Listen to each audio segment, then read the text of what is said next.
Hello everyone, my name is Kunyang and I am a graduate student from Georgia Tech. Today I'm honored to talk about my research on the pairing of massive black holes in merger galaxy and its implications for LISA. Massive black holes are believed to live in the center of galaxies, and a tight correlation between the mass of the massive black hole and the bulge suggests a potential coevolution between the black hole and its host galaxy. Furthermore, observers have found a higher dual fraction toward smaller separation, which indicates a possible relation between the merger of galaxies and the triggering of dual. This image shows NGC 6040, one of the confirmed dual system in our universe. We haven't observed a lot of this system, mainly due to the resolution and the observing technique, which always requests follow-up observations for confirmation. So among all those massive black hole pairs, some of those will eventually merge and emit low-frequency gravitational wave, which can be picked up by LISA. So overall, it is fairly important to study the problem of massive black hole orbital decay. There are a couple questions worth asking: whether a pair of massive black hole will merge or not, and if they merge, how long will it take? And if any galactic property will affect this process. So we built a semi-analytic model to study this question. Our galaxy model contains a primary black hole that is fixed at the center of galaxy remnant, and a stellar bulge around it, a stellar disk, and a gas disk. Our secondary black hole orbits the primary one in the disk plane, so it's a two-dimensional problem. The total mass of the bulge is 1000 m1, following a lot of simulations treatment. And to mimic our own Milky Way, the stellar bulge follow a correlates power law density profile, while the gas and stellar disk both follow a power law in the radial direction. In each simulation, our secondary black hole start with the initial velocity and at a separation of 1 kiloparsec. The simulation stops when the separation reaches below 1 parsec. We have 5 key model parameters in our model. First, the gas disk rotational velocity in the unit of circular velocity. Then we have mass ratio m2 over m1, then the total massive black hole pair mass, which is m1 plus m2, the central gas number density in the unit of particles per centimeter cube, then we have gas fraction. By varying each parameter in the range of interest, we have a whole parameter space that give us in total 4,000 different orbital decay simulations. In the process of orbital decay, we account for dynamical friction. Dynamical friction is illustrated by this little cartoon in the left. If m2 is moving toward left with a velocity v, then no matter the gas or the star banded by the gravity of m2 form a gravitational wake trolling m2, and this wake will generate a dynamical friction which is opposite to the direction of motion. In our model, we take into account the dynamical friction from both star and gas. For stellar dynamical friction, we follow the model in Antonini and Murray 2012, which improves from Chandrasekhar's classical model by account for both stars moving slower and stars moving faster than the secondary black hole. Then for gas dynamical friction, we follow the approach in Kim and Kim 2007, which break the locality and account for the spiral shape of gravitational wake due to the orbital motion of the secondary black hole. So now let's start with a case study. This is the orbital decay results of one of our galaxy model.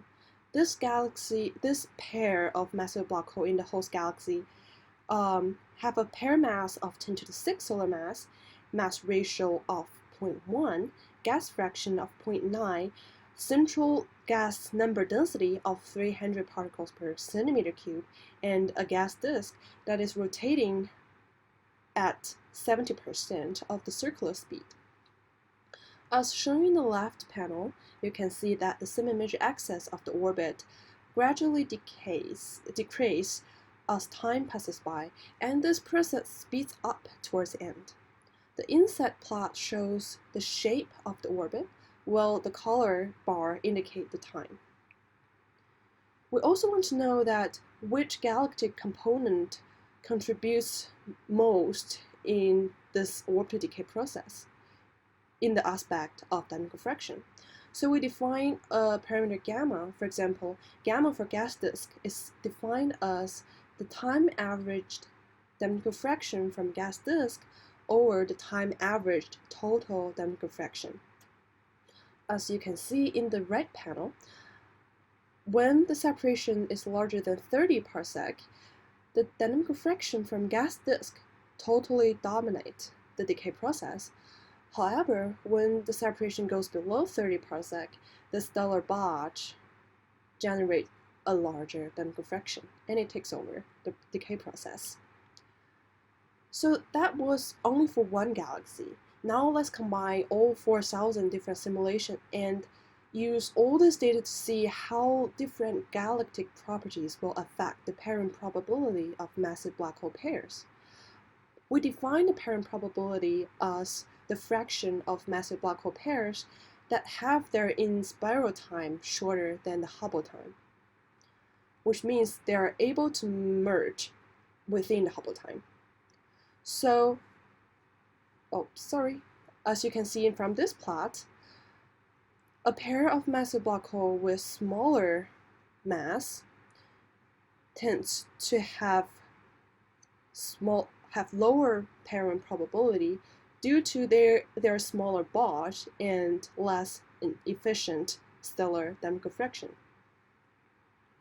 When the total mass reaches below 10 to the 6 solar mass, the parent probability is nearly 40%, and at 2 times 10 to the 5 solar masses, it's around 15%. It's fairly low. This is the same plot, but showing how the parent probability is affected by the gas fraction. You can see there are two different populations in this plot. One is when the gas fraction Fg is larger than 0.2.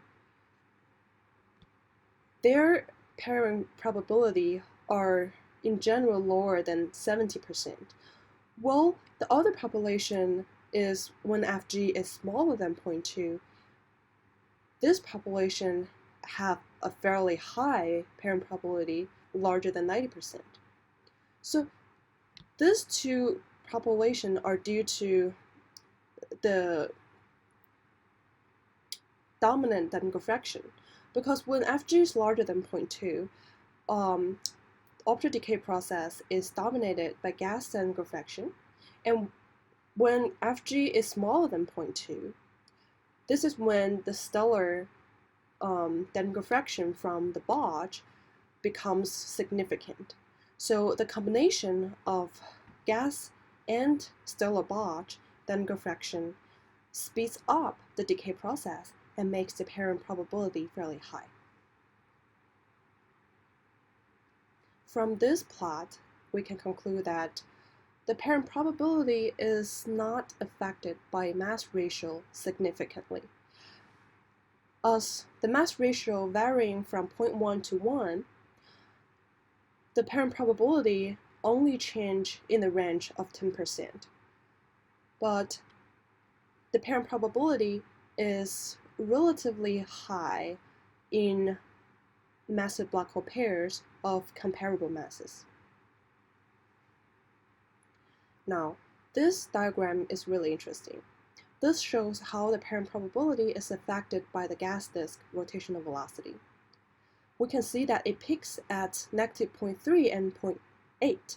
Well, negative Vg means a gas disk that is rotating opposite to the secondary black hole.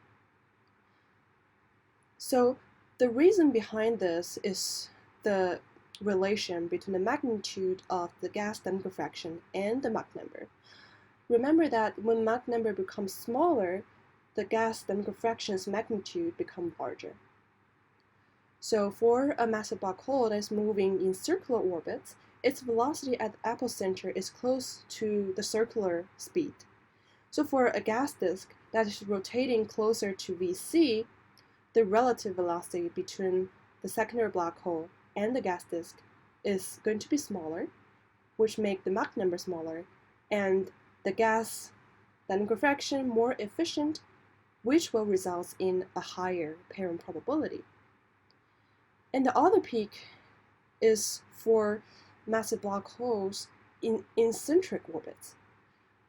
In eccentric orbits, the velocity at the epicenter is fairly small, close to zero. So for gas disk that rotate counterclockwise, the slower it rotates, the smaller the relative velocity become, and the larger or more efficient, the gas dynamical friction becomes, which also results in a peak in the parent probability. So in reality, the dynamical friction will also be affected by radiation feedback. Radiation feedback is due to the radiation from the accretion onto the secondary black hole. As you can see from this series of plots, here is the secondary black hole at 0, 0, and this is a bubble due to the radiation, a bubble of ionized gas due to the radiation, and as it moves upwards faster and faster, a bulge shock forms ahead of the secondary black hole, and this additional gravitational wave ahead of this secondary black hole will actually change both the direction and the magnitude of the original dynamical friction on the secondary black hole. So this red dashed line shows the relation between the gas dynamical friction and Mach number. After accounting for radiation feedback, it actually changed the magnitude to 60% of its original value and reversed its direction. So this red line actually becomes the blue line after accounting for radiation feedback. So now we want to know that with the effect of radiation feedback, how will the parent probability change? As you can see from this plot you have seen it before, but now we include the deep blue stars for the parent probability after accounting for radiation feedback. When the total pair mass is smaller and equal to 10 to the 7 solar masses, the parent probability is reduced significantly due to the radiation feedback. But when the pair mass is larger than 10 to the 7 solar masses, it's nearly unchanged. This is because when the total pair mass is smaller, those systems tend to be dominated by gas dynamical friction, and radiation feedback only affect gas dynamical friction. So when the pair mass is large enough, which means it's dominated by the stellar bulge dynamical friction, taking into account of radiation feedback will not affect its parent probability a lot. This plot shows how the parent probability is affected by radiation feedback.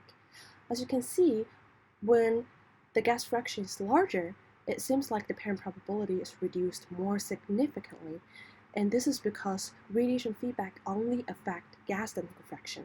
So when a host galaxy contains more gas, it means it will be more significantly affected under radiation feedback. In summary, we built a semi-analytic model to study the massive black hole pair orbital decay under the effect of gas and stellar dynamical friction. We can also use this model to search for potential LISA sources. We find that galaxies with larger stellar bulge or a gas disk rotating close to a circular velocity will be more likely to host LISA sources. Also, massive black hole pairs with comparable primary and secondary black holes are more likely to be LISA sources due to their short inspiral time. Furthermore, we find that radiation feedback actually reduces the massive black hole pairing probability by in general 40%. And this effect is most severe when the pair mass is smaller than 10 to the 7 solar masses. And this is the range of detection of LISA. So if radiation feedback plays an important role in real galaxies, then the merger rate of massive black hole pairs detected by LISA may be substantially reduced. Here are my references, and thank you for your attention. With this slide, I will take any question you have.